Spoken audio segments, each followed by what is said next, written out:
क्या आप आरबीआई के लिए प्रिपेयर कर रहे हो और साथ ही साथ सोच रहे हो कि और कौन से एग्ज़ाम दे सकते हो अभी?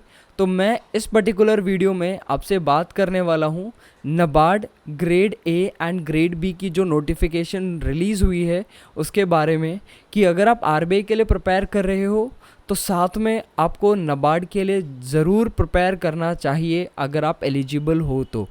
मेजरली अगर आप आरबीआई के लिए एलिजिबल हो तो 95 to 97% आप नबार्ड के लिए भी एलिजिबल हो, दैट इज़ ग्रेड ए।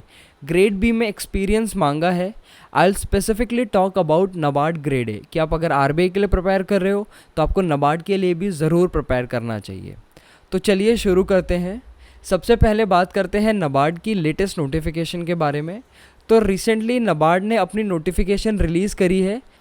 तो नबार्ड में भी आरबीआई की तरह 3 ही फेज़ होते हैं। रेगुलेटरी बॉडी का एग्ज़ाम है जस्ट लाइक आरबीआई, तो आप नबार्ड डिपार्टमेंट के लिए भी एप्लीकेशन फॉर्म फिल कर सकते हैं। 3 फेजेस हैं just like RBI. Phase 1 is qualifying in nature just as RBI. Phase 2 आपका मेंस है जिसके मार्क्स ऐड होंगे। उसके बाद आपका इंटरव्यू है। उसके बाद आपकी एक मेरिट लिस्ट प्रिपेयर होती है just like RBI and you will get your result. अब बात करते हैं कॉमन सब्जेक्ट्स क्या क्या है, एग्ज़ाम पैटर्न क्या है नबार्ड का।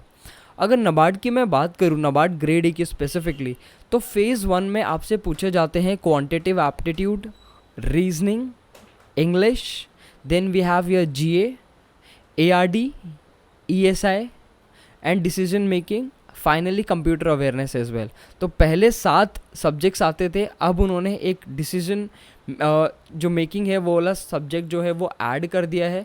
बहुत इंपॉर्टेंट एग्ज़ाम पर्सपेक्टिव से नहीं है, आप बहुत इजीली प्रिपेयर कर सकते हो इसके लिए। तो कॉमन अगर मैं बात करूँ आरबीआई और नबार्ड में सब्जेक्ट्स को, तो कॉमन सब्जेक्ट्स हो गए आपके क्वांटिटेटिव एप्टीट्यूड, रीजनिंग आपका कॉमन है, इंग्लिश आपका कॉमन है, जनरल अवेयरनेस आपका काफ़ी हद तक कॉमन है। अलग जो है वो है आपका डिसीजन मेकिंग, एआरडी और आपका computer awareness. Computer awareness surface level से क्वेश्चंस आते हैं, बहुत ज़्यादा डिफ़िकल्ट क्वेश्चंस नहीं आते, तो आप बहुत इजीली प्रिपेयर कर सकते हो। डिसीजन मेकिंग भी मैं आगे वीडियो बनाऊंगा जहां पर मैं आपको बताऊंगा कि कैसे आपको अटेम्प्ट करने हैं इसके क्वेश्चंस। अगर मैं एआरडी की बात करूंगा तो स्पेसिफिकली यहाँ पर आपको एक एडिशनल सब्जेक्ट पे मेहनत करनी पड़ेगी, वो है आपका एग्रीकल्चर एंड रूरल डेवलपमेंट। ये तो बात हुई फेज़ 1 की, आरबीआई की और नबार्ड की। अब बात करते हैं फेज़ 2 के बारे में। तो फेज़ 2 जैसे कि आरबीआई का होता है आपका पेपर एक इंग्लिश डिस्क्रिप्टिव, वैसे ही यहाँ पर भी आपका एक पेपर होगा इंग्लिश डिस्क्रिप्टिव का, दूसरा पेपर होगा आपका इकोनॉमिक एंड सोशल इश्यूज़ का, जैसा कि आरबीआई में आपका इकोनॉमिक एंड सोशल इश्यूज़ होता है। आपका जो थर्ड पेपर होता है आरबीआई में, so that is finance and management. NABARD में फाइनेंस एंड मैनेजमेंट नहीं है, इसकी जगह उनका जो पैटर्न है वो कुछ इस तरीके का है कि आपका फेज़ 2 में इंग्लिश डिस्क्रिप्टिव रहेगा एक पेपर आपका रहेगा ईएसआई एंड एआरडी। इस बार नोटिफिकेशन में उन्होंने एआरडी मेंशन नहीं करा है, लेकिन एआरडी के सारे टॉपिक्स ईएसआई के अंदर डाल दिए ईएसआई के अलावा, तो आपको एआरडी के लिए भी प्रिपेयर करना है। तो एडिशनली क्या बचा आपका, सिर्फ एआरडी फेज़ 2 में भी, क्योंकि फेज़ 2 का जो ईएसआई और इंग्लिश डिस्क्रिप्टिव है that you can prepare with respect to the RBI. आपका फाइनल रहता है इंटरव्यू, राइट। इंटरव्यू आपका आरबीआई में भी है, इंटरव्यू आपका नबार्ड में भी है। प्रिपरेशन के लिए आप मॉक इंटरव्यूज़ दे सकते हो कोई भी प्लेटफॉर्म पे जाके। तो ये था कंपैरिजन आरबीआई और नबार्ड का। मैं आगे कंपैरिजन लेकर आऊँगा सेबी का भी, जिसमें मैं बताऊँगा कि आप अगर सेबी के लिए भी एलिजिबल हो तो आप किस तरीके से प्रिपेयर कर सकते हो।